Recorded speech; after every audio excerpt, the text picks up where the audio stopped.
Working late. Aren't you?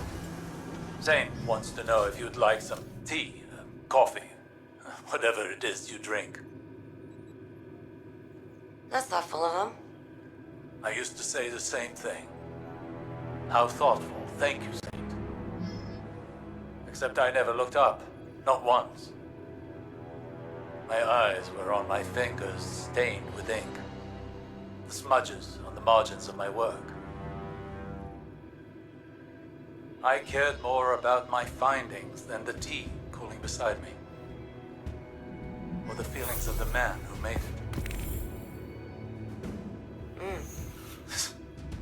You're not listening. I am listening. Then listen well. Your work will outlive you. The people around you might not. One day you're going to wake up, assuming you've even slept at all,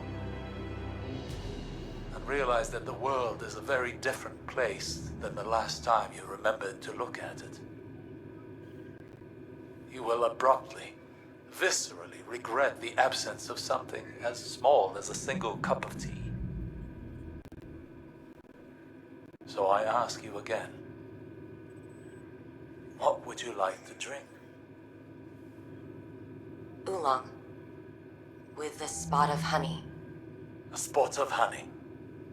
Why am I not surprised?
But she doesn't listen.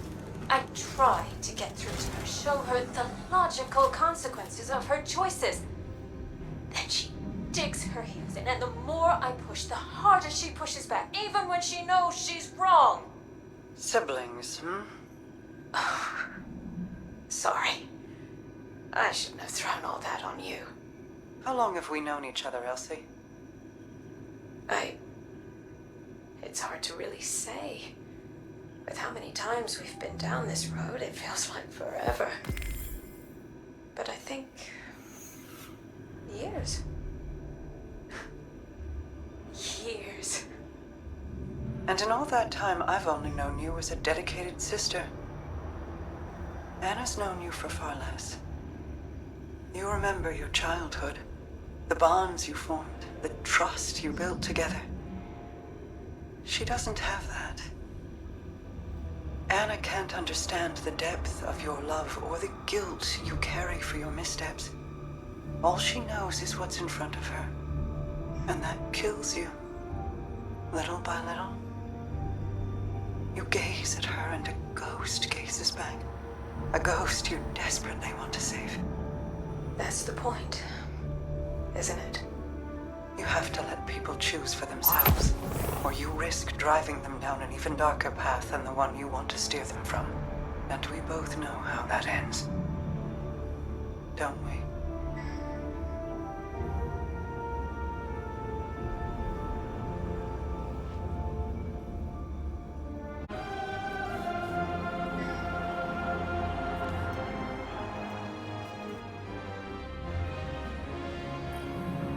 My brother used to regale our people's children with the most fantastic stories. Twin kestrels who shared one heart and led a flock of birds against an unstoppable storm. A dragon born into the palm of a maiden's hand, but one day grew so large that it devoured the entire world. He spun tales about the Elixni, too.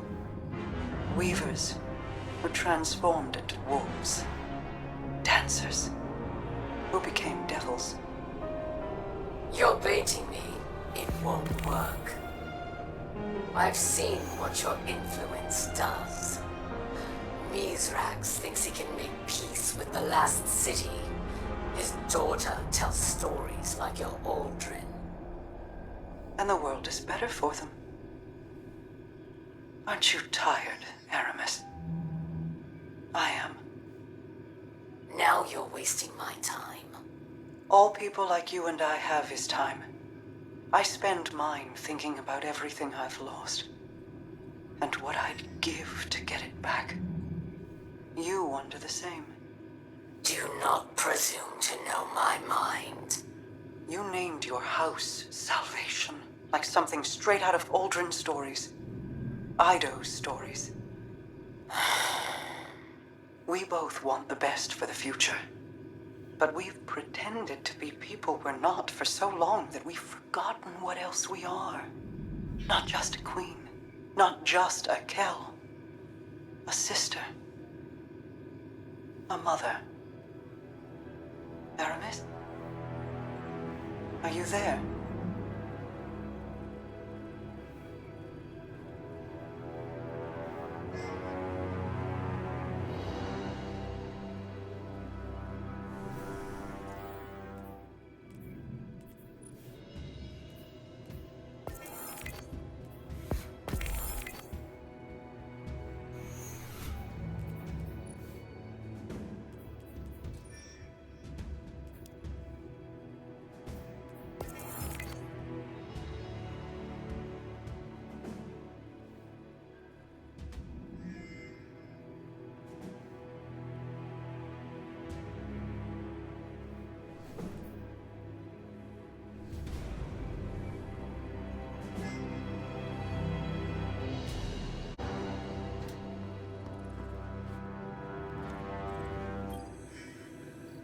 Wake up.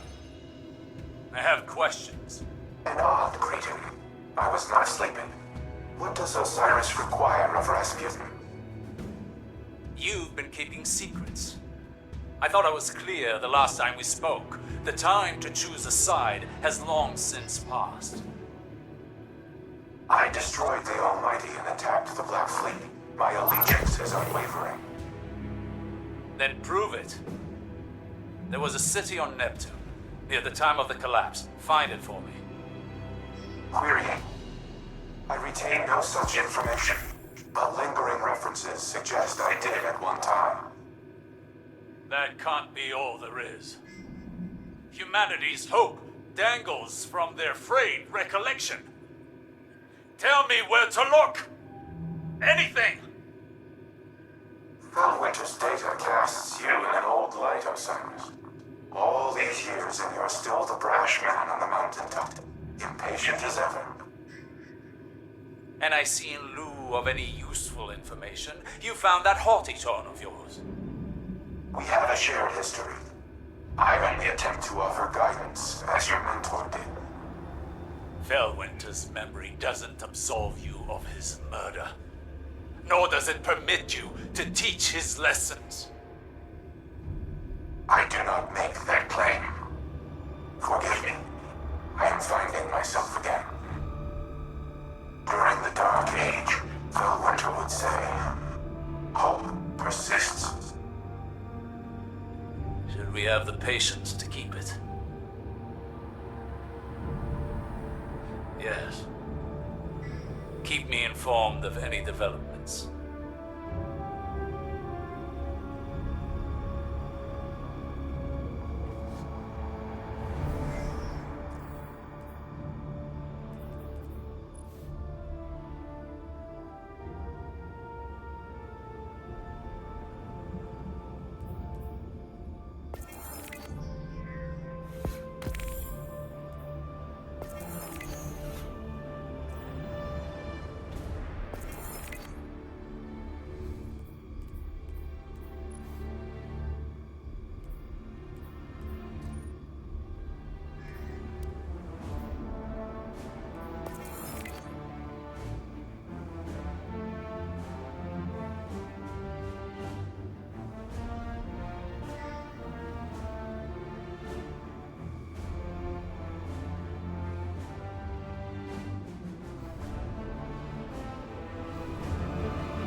Think of each Vex hobgoblin like a starship.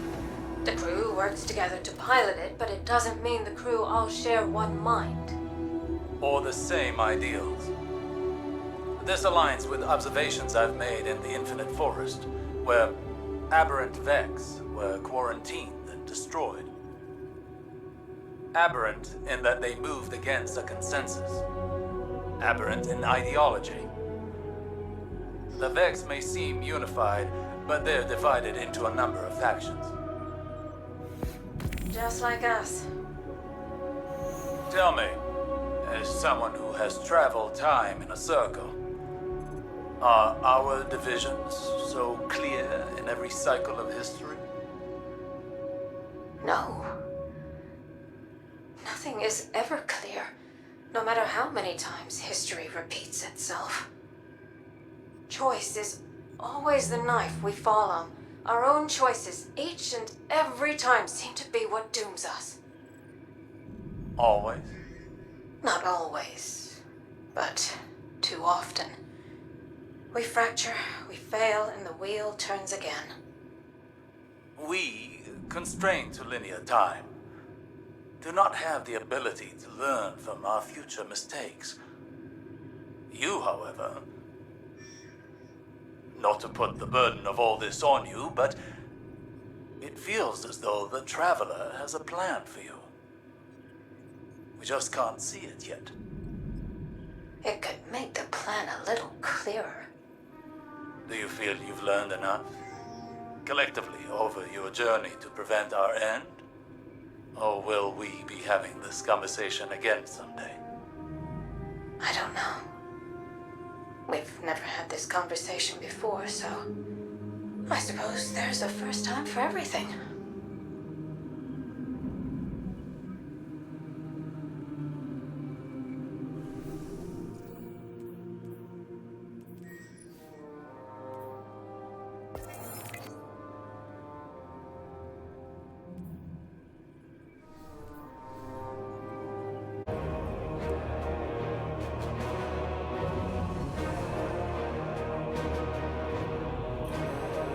Cora was so bright, so full of promise.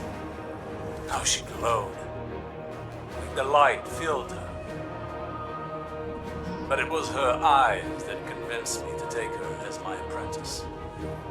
What did you see in them? Hunger.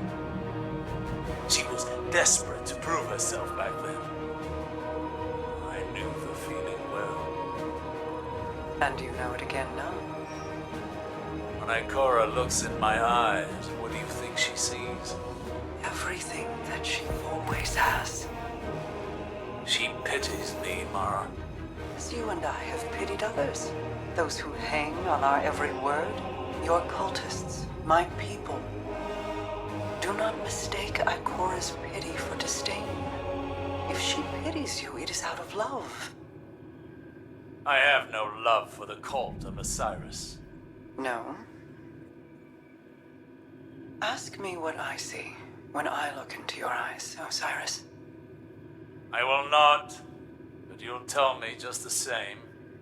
I see a man who is afraid he'll never be able to live up to the expectations that other people have placed on him.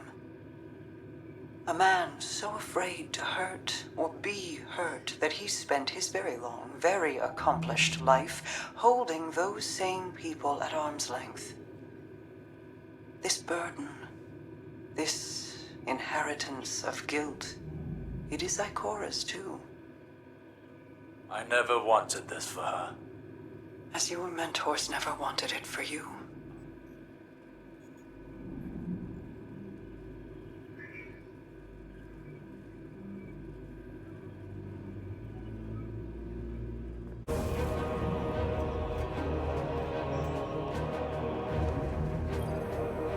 RAS, engage Turing mode, conversational. Old habits. Sorry.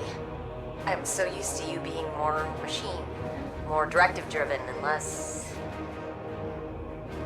Human. I wish this had come for you at a better time. I know.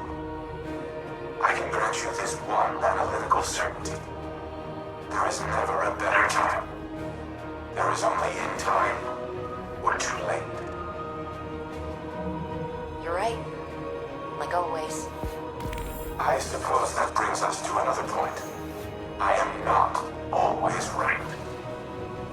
I have done things in the name of preserving the human species that are abominable. They were the mathematically correct choice, but they were not the right one. My new exomind pathways have given me an opportunity to reveal a lifetime of decisions, to weigh them against emotional and moral conceits that I was not, in the moment, capable of comprehending. Others have called me a tyrant. They're wrong. They are not. You have given me the ability to objectively see my own value, but also the ways in which my value has imposed a negative sum to the collective well-being of humanity. It is the sum of an equation I am still trying to balance. But that does not mean your work has been in vain. You gave me choice and free will, and I did with it what I thought was right. That is the sum of your life's work. I see now, at the time of our final calculus, the value in that.